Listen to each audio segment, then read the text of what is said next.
सज्जन श्रोते साधक चिंतक वाचक आपणा सर्वांना अभिवादन. अमृत अनुभव प्रकरण 2 गुरु प्रशंसा कालपर्यंत 119 वाचून झालेले आहेत अर्थासहित. आता 120 ते 128 या ओव्यांचं वाचन अर्थ करीत आहे. आता पुढे जाऊया. ओवी क्रमांक 120. गुरु शिष्यपण दोन नोहे एक, आत्मस्वरूपी ससंवेद्य खून. दोन भासताती परी एक राहताती, सहस्र रश्मी जैसा केवळ प्रकाश. वात तंतू निघे कापसाचे पोटी, आदि अंती सारी कापसाची सृष्टी. गुरु आणि शिष्य हे गुरु शिष्य पण असा विचार केला तर दोन नसून केवळ एकच आहेत.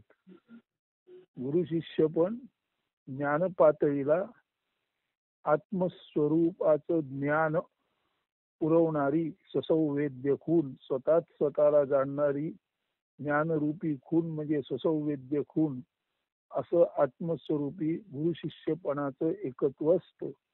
गुरु शिष्य दोन वाटले तरी कधीच दोन नसतात. दोन भासताती परी एक राहताती, सहस्र रश्मी जैसा केवळ प्रकाश. गुरु शिष्य दोन भासतात पण एकच असतात. जसा सहस्र रश्मी म्हणजे सहस्र किरण असलेला सूर्य, जरी किरण सहस्र असली तरी प्रकाश म्हणून एकच असतो. वात तंतू निघे कापसाचे पोटी, आदि अंती सारी कापसाची सृष्टी. कापसातूनच वात निर्माण होते. वात याचा अर्थ समयीची निरंजनाची वात. आणि ती वात म्हणजे बघायला गेलं तर कापसाचा तंतू असतो. म्हणून कापसाचीच वात म्हणजे कापसाचा तंतू. आता कापसाचा तंतू किंवा वात याचा अर्थ कापसाचा तंतू म्हणजे काय, कापसाचा नातू थोडाच आहे, तो इथून तिथून कापूसच आहे. तर अशा अर्थी गुरु शिष्य पण दोन नोहे एक, आत्मस्वरूपी ससंवेद्य खून. दोन भासताती परी एक राहताती, सहस्र रश्मी जैसा केवळ प्रकाश. वात तंतू निघे कापसाचे पोटी, आदि अंती सारी कापसाची सृष्टी. सुरुवातीला आणि शेवट कापसाची वात असू दे, तंतू असू दे, ती केवळ आणि केवळ सर्व कापसाची सृष्टी म्हणजे निर्मिती आहे. पुढे ऐका. ओवी क्रमांक 121. विश्व अवघे पोटी राहे मावे ज्याच्या, जैसा हा विभू गगनापरी. असूनही ऐसा नसणेपणी राही, काही वृत्ती राहित्य परी नित्य प्रकाश. जो हा निवृत्ती देव आकाशासारखा सर्व व्याप असून आपल्या नसलेपणात निवृत्तीत सर्व विश्व कवटाळून सामावून आहे, तसा तो आहेही आणि नाहीही. वृत्ती राहित्यामुळे नाही आणि विश्व सामावल्यामुळे आहे सुद्धा. नाही म्हणून अंधारलेल्या रात्रीसारखा काळोख समजावा, तर उलट्या बाजूने तो ज्ञानरूपी प्रकाशच आहे. गु म्हणजे अंधार किंवा गु म्हणजे अज्ञान आणि रु म्हणजे प्रकाश. तर अज्ञान नष्ट करणारा हा ज्ञानप्रकाश निवृत्ती आहे. निवृत्ती नावाने पाहू जाता तो वृत्ती रहित आहे, परंतु अज्ञान मायारूपी वृत्ती मोह नष्ट करतो. म्हणून प्रत्यक्ष तत्वार्थाने तो ज्ञानरूपी प्रकाश आहे.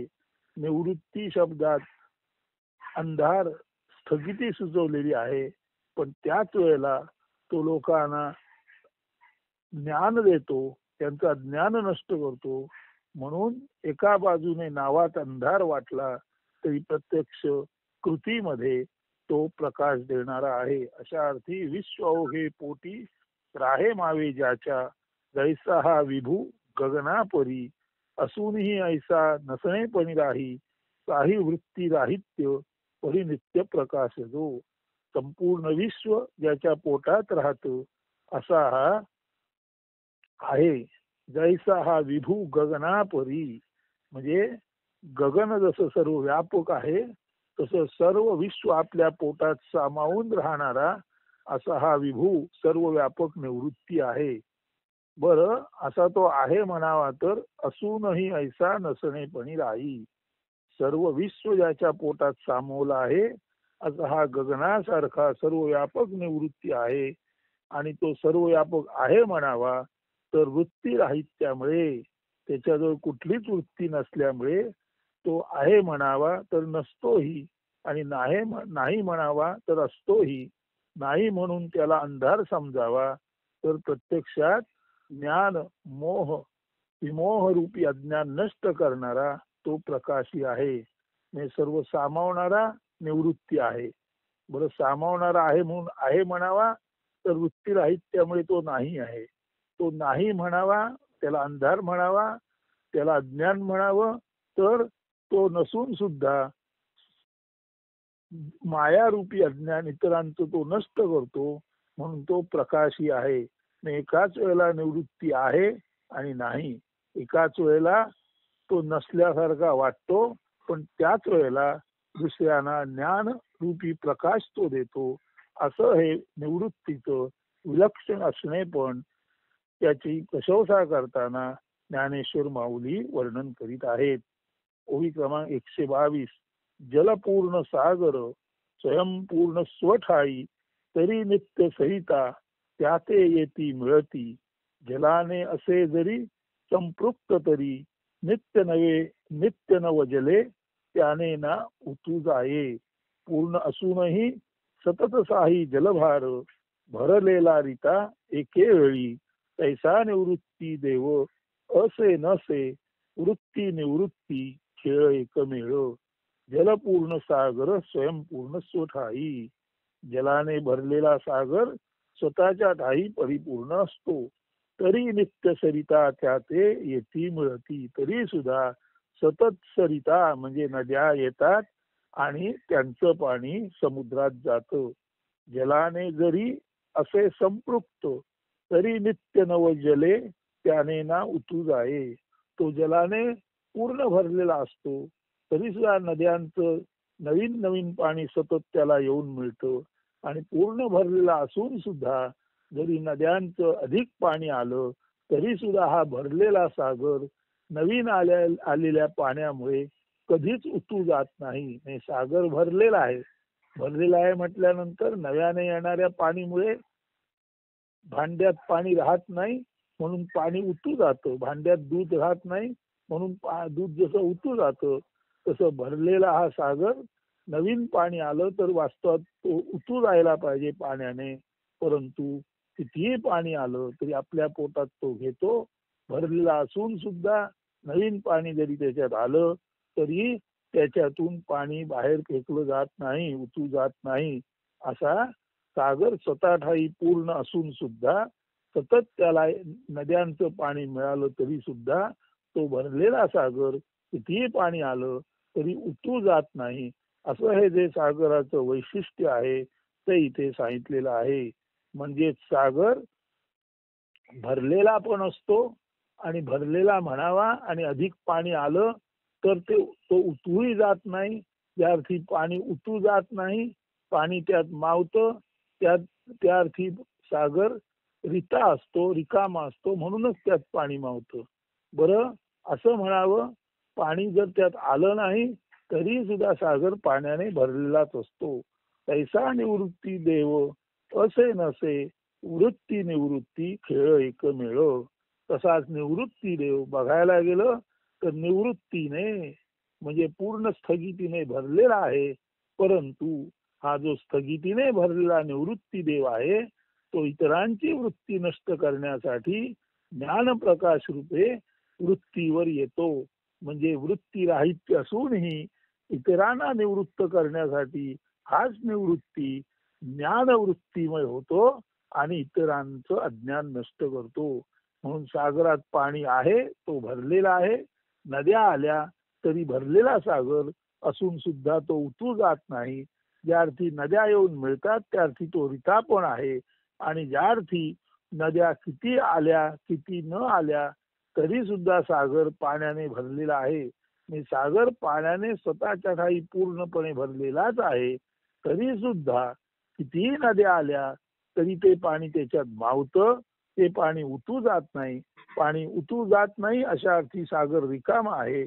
आणि पाणी जरी आलं नाही तरी सुद्धा सागराच्या ठिकाणी पाणी आहेच आहे, म्हणून तो भरलेला आहे.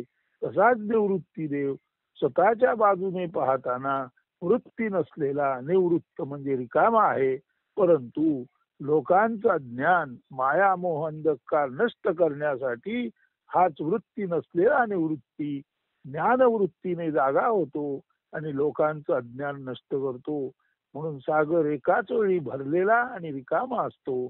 तसेच निवृत्ती देव एकाच वेळी वृत्ती रहित असून सुद्धा दुसऱ्या वेळी ते ज्ञानवृत्तीमय आहेत. इथे सागर आणि निवृत्ती देव यांची विशालता सांगितलेली आहे. त्यांचं भरलेलं पण सांगितलेलं आहे, त्यांचं रिकामण पण सांगितलेलं आहे, त्यांचं असणं सांगितलेलं आहे, त्यांचं नसणं सांगितलेलं आहे.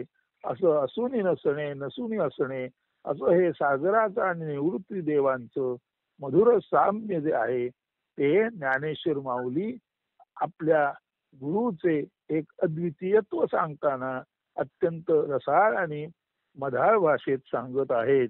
जलपूर्ण सागर स्वयंपूर्ण स्वठाई तरी नित्य सरिता त्या ते येती मिळती. जलाने असे जरी संपृक्त तरी नित्य नवजल त्याने ना उतू जाये. पूर्ण असूनही सतत साही जलभार. पूर्ण असून सुद्धा कितीही पाण्याचा साठा आला तरी सहन करतो. भरलेला रीता एके वेळी असा हा सागर एकाच वेळी भरलेला आणि रिकामाही असतो. तैसा निवृत्ती देव असे नसे. तसाच माझा गुरु, माझा प्रेमळ गुरु, माझा पवित्र गुरु, माझा वंदनीय गुरु तसाच एका वेळी असे नसे. म्हणजे वृत्ती नाहीत म्हणून तो निवृत्त आहे. आणि निवृत्त असून सुद्धा लोकांचा मोह अंधकार अज्ञान नष्ट करण्यासाठी तो निवृत्त असलेला निवृत्ती देवच एकाच वेळी ज्ञानवृत्ती पूर्ण आहे. आता ओवी नंबर 123. तम तेज नाते कधी नसत आहे, जाता सूर्य घरी एकत्वे सूर्य उरे. अंधार आणि तेज यांचं बघायला गेलं तर काही नातच नसतं. परंतु एकाच वेळेला जर दिन आणि निशा म्हणजे दिवस आणि रात्र एकाच वेळेला सूर्याकडे गेली, सूर्याच्या दरबारी गेली किंवा सूर्याच्या घरी गेली तर दिवसही जातो आणि रात्रही जाते, सूर्य चुरतो. तसंच माझे गुरु जे निवृत्ती आहेत त्यांच्याकडे जर ज्ञानदेव गेले तर ज्ञानदेव म्हणतात निवृत्तींकडे मी ज्ञानदेव म्हणून गेलो तर ज्ञानदेव उरतच नाहीत, फक्त निवृत्तीच उरतात. जसं एकाच वेळी दिवस आणि रात्र सूर्याकडे गेले, सूर्याच्या घरी गेले तर दिवस रात्र नष्ट होतात आणि सूर्य उरतो. तसाच ज्ञानेश्वर नष्ट होतात आणि निवृत्ती उरतात. 124. तैसा एकची बहुश्याम होता, एक रूपता कैसी सुटे मोडे. साकार सगुण सांत अनंत, प्रवृत्ती निवृत्ती एकाचीत. तसाच जो परमेश्वर आहे तो बहुश्याम, तो बहुत झाला. एक असून सुद्धा तो बहुत झाला. एक रूपता कैसी सुटे मोडे म्हणजे एकच सूर्य त्याची सहस्र किरण झाली. सूर्य बहुश्याम झाला, किरण सहस्र झाली. म्हणून सहस्र किरणांनी सूर्याचं एकत्व का मोडतं का? सहस्र किरणामुळे सूर्याचं एक असणे पण कधी भंगतं का? तसंच परमेश्वर बहुश्याम, परमेश्वराला वाटलं बहुश्याम व्हावं आणि हे सगुण साकार असं बहुत विपुल असं विभू जग निर्माण झालं तरी सुद्धा त्या आत्म्याचं एकत्व सुटलं नाही. एकोहम बहुश्याम, एक आहे आणि बहुत व्हावं असं वाटलं. अशा तऱ्हेचा हा बहुत होण्याचा संकल्प जरी आत्म्याने सिद्धीस नेला तरी बहुत होऊन सुद्धा आत्मा एकत्वाने केवळ एक आणि एक अद्वय एक आणि एकच उरला. तसंच जे निर्गुण निराकार आहे ते सगुण साकार झालं, जे अनंत आहे ते शांत झालं. तरी सुद्धा साकार सगुणता जी आहे ती कधीच निर्गुण निराकारतेला बाधा पोचवत नाही. जरी अनंत शांत झाला, अमर्यादित मर्यादित झाला, तरी सुद्धा अनंताचे अनंतत्व कधीच सुटत नाही. म्हणून बहुत श्याम बहुत होताना निर्गुण निराकार सगुण साकार झालं आणि अनंत शांत झाला, तरी सुद्धा निर्गुण निराकाराचं निर्गुण निराकारत्व आणि अनंताचं अनंतत्व म्हणजे एकाच एक पण कधीच सुटत नाही. तसाच आमचा निवृत्ती देव ज्ञानवृत्ती पूर्ण असा होऊन जरी आमचा ज्ञान नष्ट करत असला, तरी सुद्धा त्याच्या ज्ञानवृत्तीमुळे त्याच्यातील निवृत्तीला कोणतीच बाधा पोचत नाही. म्हणजेच प्रवृत्ती आणि निवृत्ती देवांजवळ असून सुद्धा निवृत्तींची निवृत्ती त्यांच्या उपदेश देण्याच्या, ज्ञान प्रकाश देण्याच्या ज्ञानवृत्तीमुळे त्यांची निवृत्ती कधीच नष्ट होत नाही. याचा अर्थ ते स्वतः मीपणात कधीच प्रवृत्त होत नाहीत. केवळ आणि केवळ सूर्य लोकांना प्रकाश देण्यासाठी बहुत होतो. केवळ आणि केवळ सर्व जीवांना जीवन देण्यासाठी एकोहम बहुश्याम या संकल्पाद्वारे एकच ईश्वरी तत्व बहुत झालं. तरी सहस्र किरणामुळे जसं सूर्याचं एकत्व सुटत नाही, एकोहम जो आत्मा आहे तो सगुण साकार झाला, तो शांत झाला, तरी सुद्धा त्याचं निर्गुण निराकारत्व आणि अनंतत्व सुटत नाही. तसंच जो शाश्वत अशा अर्थाने निवृत्त आहे तो थोडासा अशाश्वत होऊन लोकांसाठी ज्ञान देणारा झाला, तरी सुद्धा निवृत्ती कधीच त्याच्या निवृत्तीचा भंग होत नाही. तो प्रवृत्तीवर आला तरी सुद्धा निवृत्ती हा निवृत्तीच राहतो.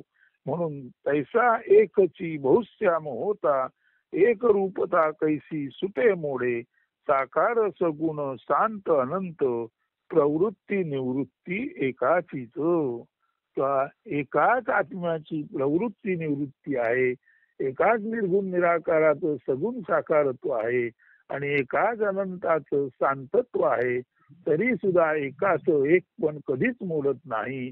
आणि त्या अर्थी निवृत्ती जरी ज्ञानदेवांना किंवा त्यांच्या अनुयायांना ज्ञान देण्यासाठी ज्ञान प्रवृत्तीमुळे झाल्यासारखे वाटले, तरी त्यांची मूळची निवृत्ती कधीच सुटत नाही.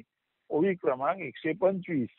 ना तरी कापूर आणि परिमल, वेगळाले उरती कर्पुरांगी, तैसाची राहे गुळ आणि त्याची गोडी, एकवटून गुळाचेच अंगी. ना तरी तसं पाहायला गेलं तर कापूर आणि त्याचा सुगंध, वेगळाले उरती कर्पुरांगी, ना तरी नाही तर, म्हणजे तसं पाहायला गेलं तर कापूर आणि त्याचा सुगंध कर्पुरांगी कर्पुराच्या अंगामध्ये वेगवेगळेपणे नसतात. ना तरी कापूर आणि परिमल वेगळाले उरती कर्पुरांगी, कापराच्या अंगी कापूर पण आणि सुगंध असं वेगवेगळे पण कधीच नसतं.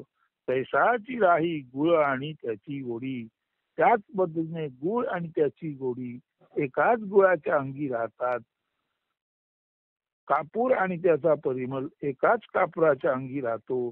तसंच प्रवृत्ती आणि निवृत्ती ही एकाच निवृत्ती देवाच्या अंगी वेगवेगळी न होता सुद्धा राहिलेली आहेत. ना तरी कापूर आणि परिमल वेगळाले उरती कर्पुरांगी, कर्पुराच्या अंगामध्ये तसं पाहायला गेलं तर कापूर आणि सुगंध असं वेगवेगळं राहत नाही. तैसाची राही गुळ आणि त्याची गोडी, एकवटून गुळाचेच अंगी. त्याच पद्धतीने गुळाच्या अंगी गुळ आणि त्याची गोडी एकवटून राहतात. सांगायचा मुद्दा असा आहे की निवृत्तीच्या अंगी निवृत्तीला बाधा न येता सुद्धा निवृत्ती आणि प्रवृत्ती निवृत्त होऊन राहिलेल्या आहेत. ओवी क्रमांक 126. सुवर्ण अलंकार वसती सुवर्णाचे नगरी, जैसे चंद्र चांदणे चंद्रपुरी. सुवर्ण आणि त्याचे अलंकार ते एकाच स्वर्ण नगरीत राहतात. जसा चंद्र आणि चांदणे ही जरी दोन वाटली तरी एकाच चंद्रपुरीत राहतात, म्हणजे एकाच चंद्रनगरीत राहतात. सुवर्ण अलंकार वसती सुवर्णाचे नगरी, जैसे चंद्र चांदणे चंद्रपुरी. चंद्र आणि त्याचं चांदणं चंद्रपुरातच राहतं. सुवर्ण आणि त्याचे अलंकार स्वर्णनगरीतच राहतात. वृत्ती आणि निवृत्ती निवृत्ती रूपी शहरातच वस्ती करून असतात. 127. म्हणून शिष्य गुरु अर्थार्थी एक, निवृत्ती देवा अंगी ज्ञानदेव. गुरु शिष्य दोन एकाचीच रूपे, दोन ठाई वसे केवळची एक. म्हणून शिष्य आणि गुरु हे अर्थार्थी एकच आहेत. निवृत्तीच्या अंगातच ज्ञानदेव आहेत. गुरु शिष्य ही एकाचीच दोन रूपे आहेत, आणि ही दोन रूपे असली तरी एका निवृत्तीमध्येच ज्ञानदेव आणि निवृत्ती वसलेले आहेत. ओवी क्रमांक 128. तैसाची गुरु शिष्य एक उल्हास, दुहेरीपणे एक गुरु नवलावो. तसाच गुरु आणि शिष्य हा एकच अति आनंदाचा, उल्हासाचा, हर्षाचा हा एकच आणि एक मोठा सण आहे. तैसाची गुरु शिष्य एक उल्हास. त्याच पद्धतीने गुरु आणि शिष्य हा एकच परमानंद आहे. दुहेरीपणे एक गुरु नवलावो. म्हणजे गुरुचा नवल विशेष असा आहे, गुरु असा अद्भुत आहे, गुरु असा तर्क आहे की ह्या निवृत्तींची नवलाई त्यांचा विशेष असा आहे की त्या निवृत्तीमध्येच ज्ञानेश्वर सामावलेले आहेत. म्हणजे गुरु शिष्य हा एकच आनंद आहे. एकाच आनंदाचे गुरु आणि शिष्य हे दोन भाग आहेत. जसे एकाच शेंगदाण्याच्या दोन पाकळ्या असतात, त्याच पद्धतीने एकाच आनंदाच्या दोन पाकळ्या म्हणजे गुरु आणि शिष्य. म्हणून गुरु किंवा त्याची नवलाई त्याचा विशेष असा आहे की गुरु रूपीच शेंगदाण्याच्या गुरु आणि शिष्य या दोन पाकळ्या आहेत. गुरु रूपीच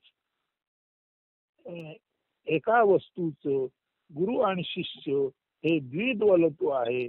परंतु ते द्विदलत्व वाटलं तरी मुख्यतः गुरु हा एकदलच आहे.